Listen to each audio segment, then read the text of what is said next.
Hey guys, welcome back. It is TechLock here, and we have finally, after a very long and lengthy process, we have made it to the last hero for the Summer Returns hero builds. Yes, we have finally reached Beaming Smile Gunthra. And as you can see here, this is what she comes with, except that stupid A skill. I didn't even bother putting it on her because I mean, if you watch the channel, you know how much I hate those AR skills, so. Tropical Treats, Rally Defense, Res, Disarm Trap. It's been a while since we got a unit with just 3 skills. Alright, so here's the first build that came up with for Gunthra. She is very unique in the fact that she is a Dagger Cav unit. I do have Summer Lynn from last year, and to be honest, I really rarely ever use her just because I don't find the utility there for a Dagger Cav. Typically, Dagger units don't have the best all-around statistics, and then just adding in the cavalry portion drops down their defense and resistance even lower, so it makes survivability very, very hard for these types of units. And also, infantry units at least only had that one weakness, which was Kagerou's Poison Dagger, and I mean, we all know that there are a lot of effective against cavalry weapons out there, especially there's a couple ranged Makayas who always appear on Aether Raids teams that are ready to take out all of your cavalry units. So, I digress. There are still quite a few builds that we can get into. We do actually have a lot of utility and a lot of variation when it comes to weapons to use for the weapons on Dagger units. So let's start with the Starfish, taking that weapon from last year's Dagger Cav and putting it on this year's Dagger Cav. Just a little bit of an update. I know there's a lot more, at least it seems, playing Fire Emblem Heroes. I'm sure it's not held true across the entire Fire Emblem community, but I think there's a lot more Gunthra fans than there are Lyn fans, so you might as well take Lyn's weapon, which was fantastic, and give it to Gunthra. As you can see, we really don't want to take rid of that Rally Defense Res Plus skill. I guess there's certain situations if you're running a Cavalry emblem, or you'd want to get reposition or something that maybe helps out the utility of your other units, but having a Rally Defense Res Plus skill is pretty prime on a unit. It's also great for scoring if you want to take her into arena. Also, we're going to give her Glimmer, just because with Dagger units, these are certainly the types of specials that you're going to find. There's nothing we can do with specials proccing off defense and res here. So kind of the whole overarching theme of this build is a Vantage Desperation build. Something that you aren't able to find very frequently with units, but thankfully, because of the Starfish and its effect basically having built-in Desperation, you can put Vantage on the B slot and you can get that Vantage Desperation combo. We're also going to throw Fury on there, to give her a buff to all of these stats over here, +3 to all those, and also help her get into that Desperation range just a little bit sooner. Also given daggers, most every dagger we talk about here, and most every dagger in the game gives that Dagger 7 debuff, so -7 to defense and res after unit attacked or after combat. So again, just to make sure that Gunthra here, when she gets into Vantage Desperation range, just to make sure that she's getting that double, we're going to give her Speed Smoke here in the C slot, so then when she attacks, she debuffs them with defense, res, and speed, making sure with a pretty hardy 40 speed here. I don't think she needs much more than 40 speed. If you don't think it's enough, or you want to go against faster units, you can certainly refine Starfish for speed. You can bump her up by 2 points there. Yeah, I think 40 speed is really all you need with this build. And then especially with Speed Smoke, it's going to put her heads and shoulders above the unit that she attacks, so it'll debuff the unit that she attacked in the initial phase and the units within 2 spaces with -7 speed, and then hopefully they're going to be a ranged unit, so hopefully if they attack on her, then they will certainly be getting doubled by that Vantage Desperation. Obviously, Fury 3 is a pretty good skill.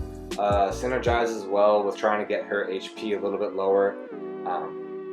But if you want to go for a little more high investment, just because the way this build works is throwing her in there, then waiting for units to counterattack, and we know that, yeah, there's gonna be a lot of close counter. A lot of teams, especially in AR and Arena, are going to be mixed range. So if you really have the Takumis, I guess, or Winter Tharjas to fodder up, you can certainly give her close counter, and it also works really well with this whole skill set. And also give her a Brazen, just because she's going to be in Vantage Desperation range. A Brazen just synergizes really well with that, and give her a little bit more attacking power. You can do Brazen attack res if you're going after mages, or you can do Brazen attack speed again if you want more speed. Especially with a close counter build, because then it drops down to 37 speed. But you know, there's a lot of room, a lot of wiggle room with all these builds I'm going for. There's a lot of wiggle room. So yeah, let's go on to the next one. So the next one here is she is inheriting Red Hot Ducks from Elise. And here, let's get rid of plus speed, because we're going to do a comparison between her and Elise. And they're basically the same unit. Wow, I already did plus speed there, so we can go back to adding plus speed on her. So with the Refine, you get plus 2 HP and plus 2 speed. And as you can see, her attack spread is the exact same as Elise. So yeah, you're not really missing much. Elise really doesn't do it for me as a unit. Again, hard to acquire. Never really thought much of getting this unit. So putting Red Hot Ducks on Gunthra just because she has more HP, more res, especially when targeting mages. I just think she's a slightly better unit than Elise, and if I had Elise, I really wouldn't care about keeping her, so I would just put Red Hot Ducks here on Gunthra. And the purpose of putting Red Hot Ducks on her is just because with Red Hot Ducks, the weapon effect is that whatever the difference of speed is between Gunthra and whatever unit you're attacking, you take 70% of that and add that as damage onto what the damage you're already doing, with a maximum cap of 7 damage. So obviously the maximum cap you want here is a difference in 10 speed to get that plus 7 damage when you attack. Oops, let's not scroll down there. So of course, you're going to keep Rally Defense Res. Told you it's a great skill, no reason to take it off unless you want to run Reposition or something like that. Blazing Wind, just because this unit here is solely going to be an initiation phase unit, so Blazing Wind can certainly help weaken some of the units she's attacking. Swift Sparrow too. It's a pretty easy skill to come across now, I think. Definitely you can get it for free off Nesala, and there's definitely a lot of units that come with Swift Sparrow. Heck, I know they've rerun Brave Lyn so many times at this point. I think right now they even have the Brave Lyn weekly revival banner going on. So, and she is Swift Sparrow, and they've rerun Brave Lyn so many times with heightened pull rates that I'm sure most people have an extra copy lying around. I know I do. Again, this whole build is trying to get the differential in speed. So if you want to go for more of a budget, if you don't have Swift Sparrow, just put Darting Blow here in the A slot. Again, really raising her speed. But Swift Sparrows I think it's a good mix of attack and speed. And do not give her Swift Sparrow 3. There is no reason to take that off of Summer Leg Yarn. No reason whatsoever. But then you see their B and C skills here are really doing their best to attack the speed differential in a different way, not by buffing up Gunthra, but reducing the stats of the unit she goes against. Obviously, Chill Speed will target the speed of the highest unit on the opposing team and debuff them by 7. And Speed Smoke is that after you attack someone, you're going to be debuffing them buffing their speed by 7 as well, guaranteeing or almost guaranteeing on most units that you will have a pretty substantial disparity between Gunthra's speed and their speed, ensuring that you get the maximum possible damage benefit from Red Hot Ducks. Again, Darting Blow here, this is just kind of meme around a little bit. With Darting Blow and Sparrow, she comes up to 49 speed, and that's going to guarantee that maximum +7 damage, even on some of the faster units in the game. But you know, you can really play around this build all you like. If you're gonna have someone next to her, you can certainly throw a Bond skill on there. You can throw a Brazen, especially because she's going to be falling into that Brazen range really quickly with this defensive spread. So there's a lot of different S slots that you can use with this build. But I just do Darting Blow on there just to meme around a little bit. And as you can see, hopefully I made the case as to why if you have an Elise and a Gunthra, just give it to Gunthra. Just give her Red Hot Ducks. Okay, so now on to our third build. And now we have Ouch Pouch. Again, basically this is a key build for every single Dagger unit just because Ouch Pouch's suit is an insanely good weapon. Minus cooldown ×2, and it's certainly is easy to get your hands on, being on Hot Springs Camilla. So again, Ouch Pouch, making sure that she gets that Glimmer off on the first turn. So 2 cooldown for Glimmer, minus cool 2 down. First hit's gonna be Glimmer. Life and Death 3. Again, with this build, you are not going to enemy phase whatsoever. So you're definitely going to, we can sacrifice her defense and res stats here in order to build up her attack base. So 50 attack and 44 speed is certainly nothing to sneeze at. That's a really great offensive stat spread. Chill defense. Again, if you're attacking a unit, that can't retaliate, this is not a big deal because Glimmer plus Life and Death plus Ouch Pouch plus she's definitely going to double with 44 speed. Means she'll probably take him out, except if the unit has really, really high defense.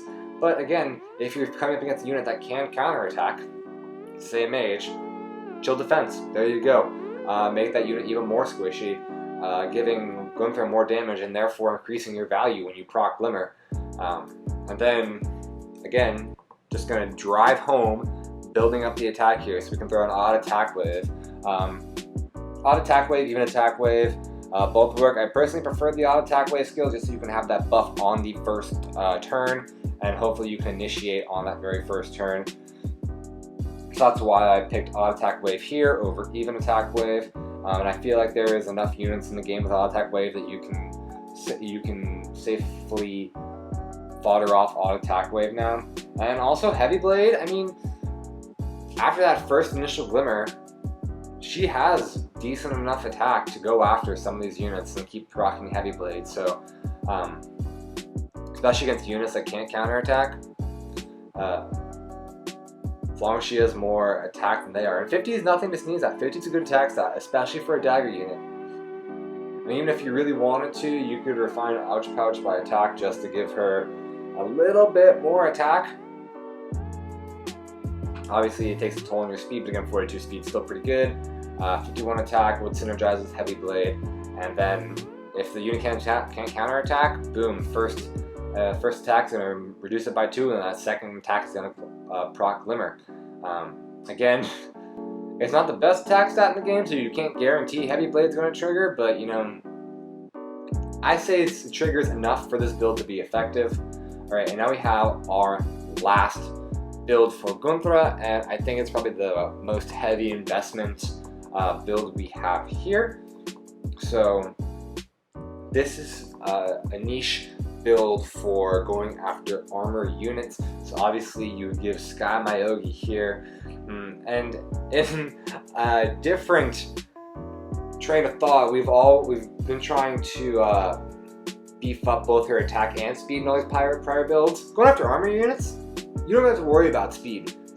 There's not too many fast armor units that are going to give Gunnthra a run for her money, so really we can just dedicate everything here on trying to buff up her attack. So again, Sky Myogi refined for attack, Glimmer,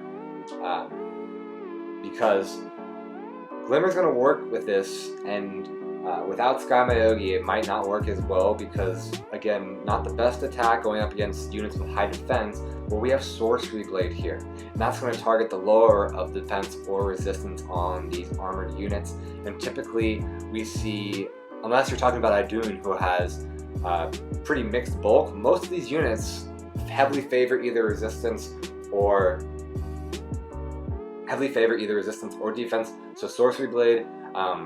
I actually played around with the build here. Instead of Wind Sweep on the B slot, it was going to be Attack Defense Link from Mordecai, and then you just take a mage, reposition her into place with, and that would trigger both the Attack Defense Link and Sorcery Blade being next to a mage,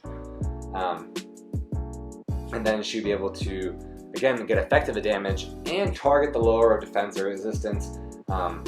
But I decided that it would be better instead to use Wind Sweep, especially since there are a lot of armored units that they get the distant counter either built into their weapon, or people just love them so much. Like, I see FEs, so many FEs with people putting distant counter on FEs. Why? Why are you wasting distant counter on? I know she's a good unit, but still, it makes me so mad because the amount of FEs that I run into in Arena or AR that can counterattack is more than the ones that cannot. So that means a lot of Hectors died. RIP for Hector. He certainly didn't deserve to go out like that. So again, this would be against a lot of those armors that can counterattack. Wind Sweep again targets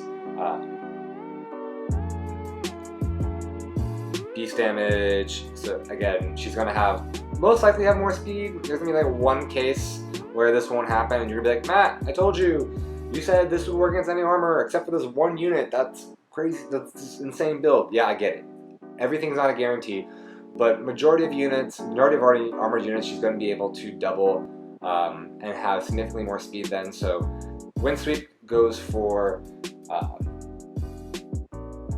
swords,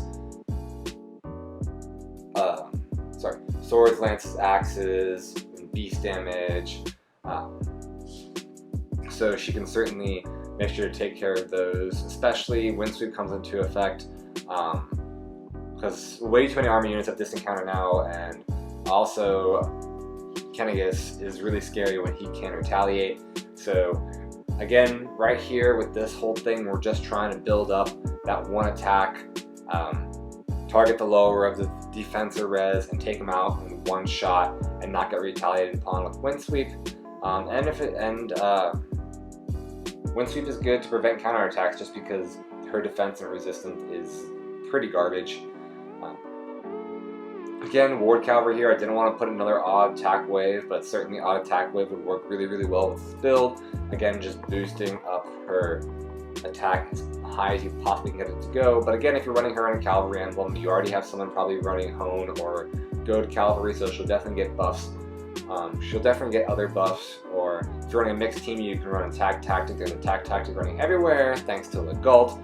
So definitely a lot of ways to boost up her attack and Attack Defense Bond. Again, there's so many different seals you can use. Attack Defense Bond is one of many that you can certainly slap on her based on, and then it's just based on the situation, what situation you're running into, and thankfully Sacred Seal, or the Sacred Seal slot, is very flexible with what you can use. So yeah, she does have a niche for going after armored units. Now that I think about it, maybe Water Sweep would be better here. Again, going after armored mages and armored dragon units who can counterattack. So those are where you'd find a lot of counterattacks there too, but you'd also be surprised at how much distant counter there are on normal weapon armored units. So I think Wind Sweep or Water Sweep can work, whichever one you want to give to her. But yeah, that kind of brings us to the end. These are 4 builds. Again, I kind of had some difficulties with these. Dagger units aren't the easiest to build in my opinion, and a lot of them just have their specific niche. I really ran through a lot of stuff. Pegasus Carrot, it's effective against armor as well, and does the whole